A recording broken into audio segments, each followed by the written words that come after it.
Hello চাঁদপুরবাসী, আসসালামু আলাইকুম। চলে আসছি চাঁদপুর কাচ্চি ডাইনিং এর উদ্বোধনী প্রোগ্রামে। চাঁদপুরে কাচ্চি ডাইন সম্পর্কে ফেসবুকে এখন পর্যন্ত অনেকেই অনেক রকম পোস্ট দেখতে পেয়েছেন। তবে এই কাচ্চি ডাইনটি চাঁদপুরে কোথায় অবস্থান করছে এটা অনেকেই জানে, আবার অনেকেই জানে না। তো যারা জানেন না তাদের জন্যই আজকের মূলত এই ভিডিওটি। আজকের এই ভিডিওতে আপনাদেরকে জানানোর চেষ্টা করব চাঁদপুর কাচ্চি ডাইনিংটা কোথায় অবস্থান করছে, এই কাচ্চি ডাইনিং এ কিভাবে আসবেন, এখানকার এক্সাক্ট লোকেশন এবং এই জায়গাটা দেখতে কেমন, এবং এখানে খাবারের মান এবং এখানে খাবারের প্রাইস কেমন, তার সম্পূর্ণ ডিটেলস সহকারে আজকের এই ভিডিওতে আপনাদেরকে জানানোর চেষ্টা করব।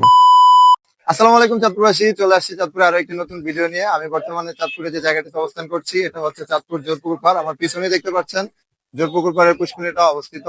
আর ইতিমধ্যে আপনারা জানেন যে আমাদের চাঁদপুরে খুবই নামকরা বিখ্যাত কাচ্চি ডাইনিং ওপেন আজকে উদ্বোধনী অনুষ্ঠান শুরু হতে যাচ্ছে। তাই এখানে আমরা চাঁদপুরে অনেক অনেক কন্টেন্ট ক্রিয়েটররা উপস্থিত রয়েছি। তো আজকের এই ভিডিওতে বেশি কিছু থাকবে না, আপনাদেরকে দেখানোর চেষ্টা করব এই কাচ্চি ডাইনের এই গ্র্যান্ড ওপেনিং এ কি থাকছে এবং এখানে খাবারের গুণগত মান সম্পর্কে। আজকে উদ্বোধনী প্রোগ্রামে হিউজ পরিমাণ কাস্টমারের রাশ ছিল এই কাচ্চি ডাইনিং এর ব্রাঞ্চে।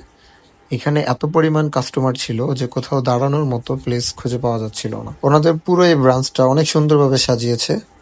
তার মধ্যে এত বড় সড়ো এরিয়া নিয়ে ওনারা যে এত সুন্দরভাবে জিনিসটা ফুটিয়ে তুলেছে আমার কাছে বেশ ভালো লাগছে। চাঁদপুর এমন একটি ব্রাঞ্চ উদ্বোধন প্রোগ্রামে এরকম মানুষ থাকবে এটাই স্বাভাবিক। এখানকার খাবারের প্রাইস গুলা আপনাদেরকে একটু সংক্ষিপ্ত আকারে জানিয়ে দিচ্ছি। যারা দূর দূরান্ত থেকে এই জায়গাতে আসতে চান তাদের জন্য এখানে খাবারের মেনুতে প্রাইস দেওয়া রয়েছে, আপনারা এক নজর দেখে নেবেন। টাকা খেয়ে যখন রিভিউ দিবে সবাই ভালো রিভিউ দিতে হবে বাধ্যতামূলক। দেখো কত মানুষ আসছে, ঘুরে দেখো সবাই পেট ভাই আমি রিভিউ অলওয়েজ বেস্ট দেই, কারণ উপরে আল্লাহ আছে ভাই, আমার মরার ভয় আছে। না না, অবশ্যই অনেস্টাই দিব। আমি আমার ভিউয়ারদের প্রতি প্রতিশ্রুতিবদ্ধ, যেটা সত্য সেটাই বলবো। আমি সাংবাদিকতা করি, আমি মিথ্যা কোনো কিছু বলবো না। আপাতত খাবার পাইলে যেই পরিমাণ রাশ আগে খানা পাইয়া দেই তারপরে টাকা। এখানে যে পরিমাণ লোকজন আছে আমরা আসলে খাবার পাবো কিনা সেটাই জানি না, রিভিউ দূরের কথা। তবে তবে এতটুকু প্রতিশ্রুতি আমার পেজে যারা আছেন তাদেরকে আমি দিতে চাই যে আপনারা প্রতিনিয়ত আমার পেজে ভিডিও দেখেন। আমি যে কোনো রেস্টুরেন্টে খাবার খেলে আমি চেষ্টা করি যে ভালো রিভিউটা দেওয়ার। তো এখানে আমি ওই কাজটাই করবো।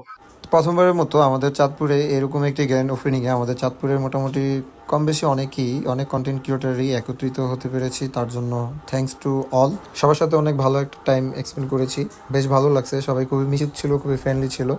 মনে হয় না যে আসলে আমরা হুট করে সবার সাথে এইভাবে পরিচয় হয়েছে বা সবাই ফার্স্ট টাইম একসাথে হয়েছি। আমরা এত দুষ্টামি করছি, মনে হইতেছিল যে আমরা সবাই সবার সাথে পূর্ব পরিচিত। আমরা হয়তো অনেক দিন পর বা অনেক মাস পর একত্রিত হয়েছি। বিষয়টা আসলে